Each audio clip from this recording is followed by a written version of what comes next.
Okay, so I'm back, and in the attic I had these two elbow joints that I had to remove to disconnect the pipe from the attic connector.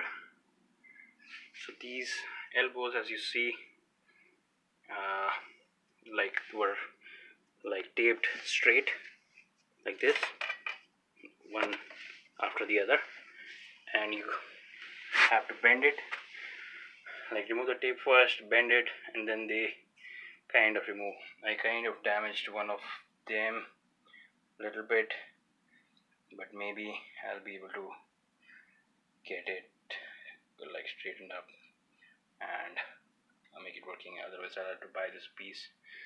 They are like $4 at Home Depot, $4 each sort of, but let's see. Or maybe Lowe's, you can buy it from Lowe's.